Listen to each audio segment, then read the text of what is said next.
Hey everyone, welcome back for another deep dive. Yeah. Today we're taking on, Mission Impossible Dead Reckoning Part 1. Oh, yeah. This one's a wild ride.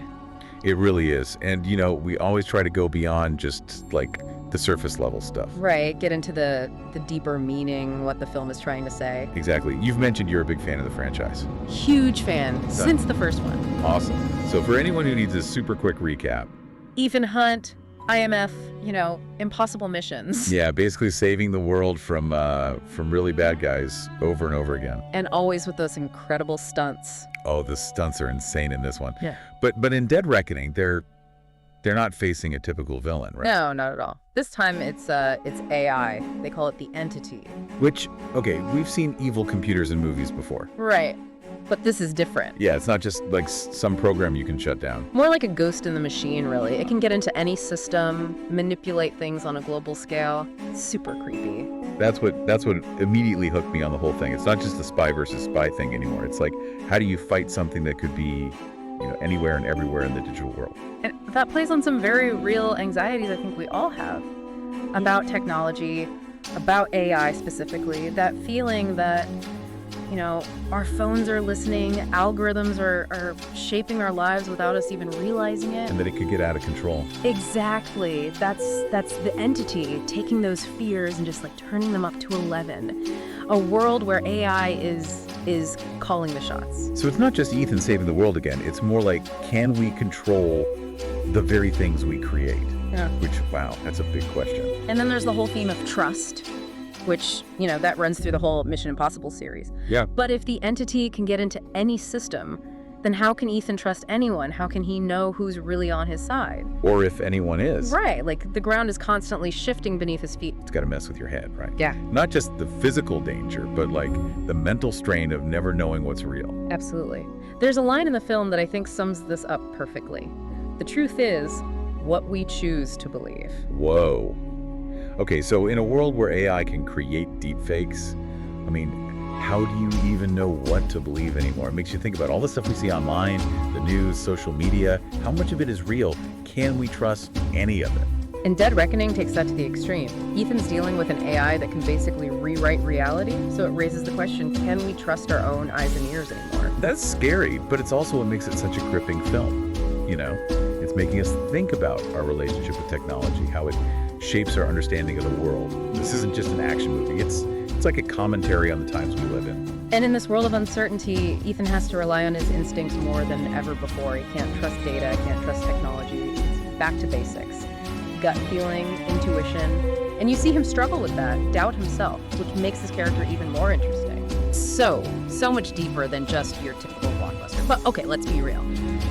Part of the fun of these movies is the whole globe-trotting adventure aspect. Of course, you've got Abu Dhabi, Rome, Venice. Exotic locations, crazy action sequences. Makes you want to pack your bags and go on a mission yourself. Exactly. Yeah. The film uses those locales perfectly. You feel the scope, the scale of the adventure, and the action scenes, they're so well integrated with the environments, like a high-speed chase through those narrow streets of Rome. Speaking of action, I have to ask about this. The stunt where Tom Cruise drives a motorcycle off of a cliff, is that actually him? It is. Tom Cruise doing what Tom Cruise does. Yeah. Pushing the limits of action filmmaking. You see him hanging off a moving train in another scene. The intensity, knowing it's really him, is just mind-blowing. That's what makes the action in these films so good. It's not just CGI, it's real danger. You can feel it. And it's not just spectacle, it's part of the story. Ethan's desperation. His need to outmaneuver his enemies. The stakes are so high. Okay, so we've got the action, the thought-provoking themes, the incredible locations. But let's talk about this new character, Grace. You called her a morally ambiguous thief. Now, that sounds intriguing. She's great. Really embodies that theme of uncertainty we've been talking about.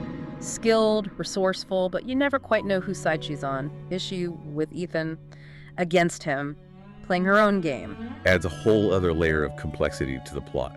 Yeah. And I read that the chemistry between Tom Cruise and Haley Atwell, who plays Grace, is fantastic. Yeah, critics are loving it. There's this playful banter, this tension between them because you never know where her loyalties lie. Brings a new energy to the franchise.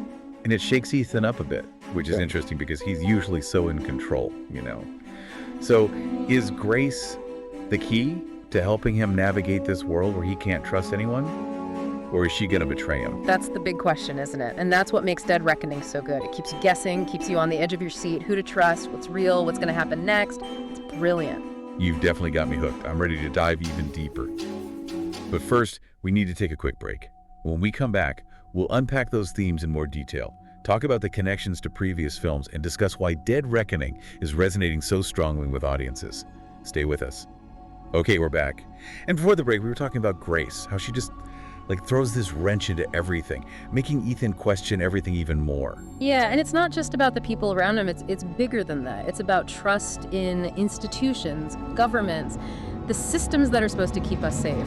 The entity being able to get into anything, well, it shows how easily those systems could be turned against us. It's like that fear that the things we create, the technology we rely on, could become the very thing that destroys us.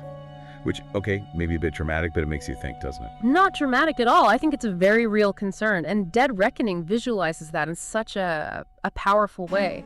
The entity getting into surveillance systems, financial markets, even turning world leaders against each other. It's like a worst case scenario playing out. And it ties into what we were saying before about truth. Like, in a world where information can be so easily manipulated, how do we even know what's real anymore? That's where Ethan Hunt's character really shines in this film. You know, he's always been the guy who relies on his instincts, his ability to read people. But now, those skills are pushed to the absolute limit. He has to question everything, even his own judgment. It's like he's constantly second-guessing himself. Can't trust the evidence, can't trust the technology, and like you say, he's not even sure if he can trust his own team. Yeah, so on top of the danger, there's this incredible mental burden. And I think that's something audiences really connect with. We all feel that to some extent, right? This sense of uncertainty, of not knowing what's real, who to trust. It's like the film is holding up a mirror to our own lives. Yeah. Saying, hey, this is the world we live in now. Deal with it. And that's what makes Ethan Hunt so compelling, I think. Even after all these movies, all these missions, he's not just a super spy. He's human. He struggles, he doubts, but he keeps going. Tries to find his own truth in all the chaos. He's a survivor. And that quote, the truth is what we choose to believe, it just keeps coming back to me because it's so true. In a world where we're bombarded with information from all sides, we have to choose what to believe, find our own way. Absolutely. And that's not easy. It takes effort. It takes courage. But Dead Reckoning reminds us that we have that power, that choice. We don't have to be passive. We can actively seek out the truth, even when it's uncomfortable. And it brings us back to trust.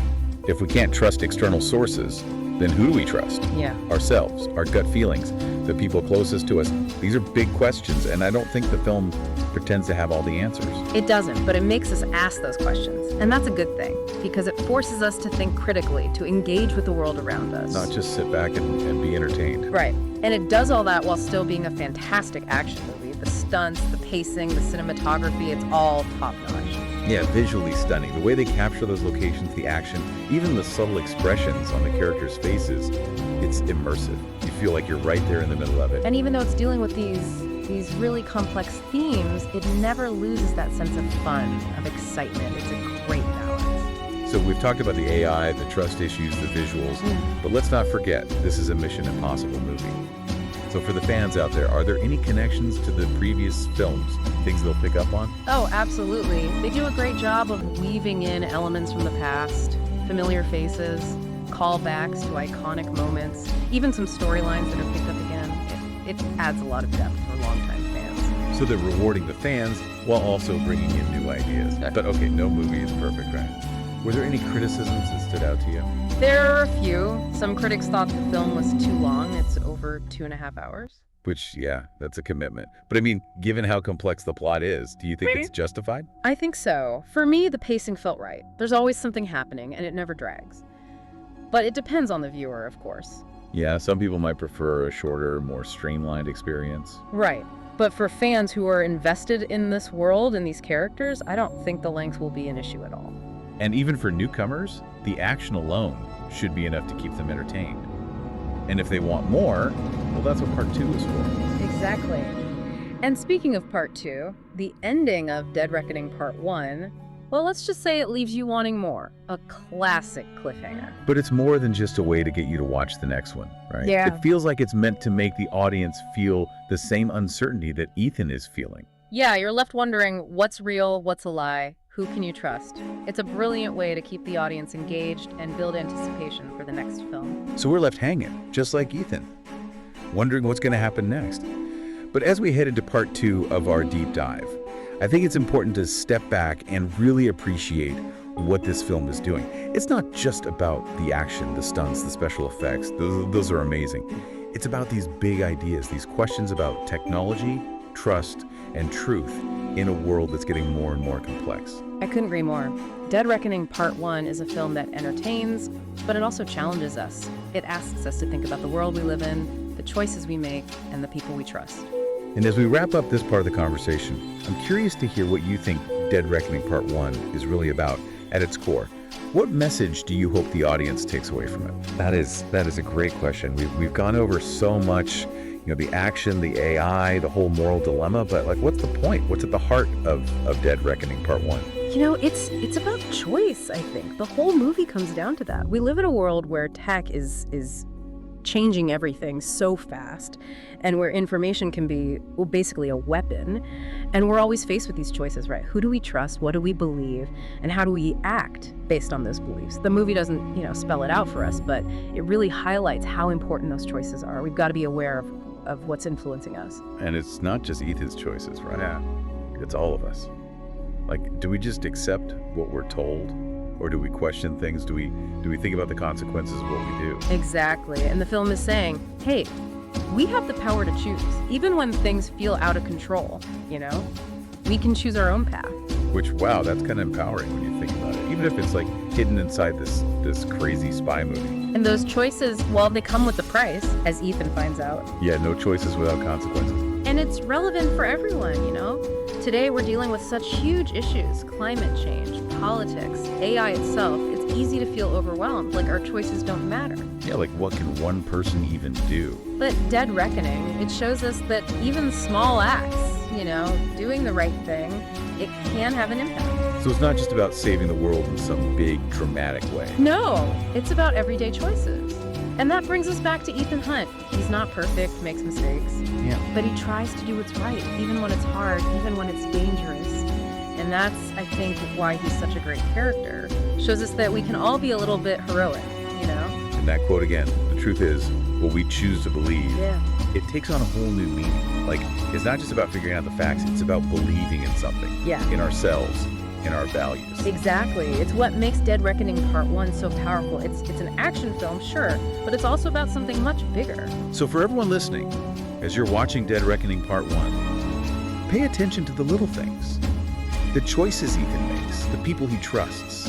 Think about what you would do in his place. What are you willing to fight for? And remember, even when things feel confusing, scary even, we have choices. And those choices matter. Great advice. Thank you so much for joining us for this deep dive into Mission Impossible Dead Reckoning Part 1. My pleasure. Always enjoy talking about these films. And for our listeners, this is just the beginning. Stay tuned for Part 2, where we'll break down all the twists and turns of Dead Reckoning Part 2. Until then, stay curious and keep asking those tough questions.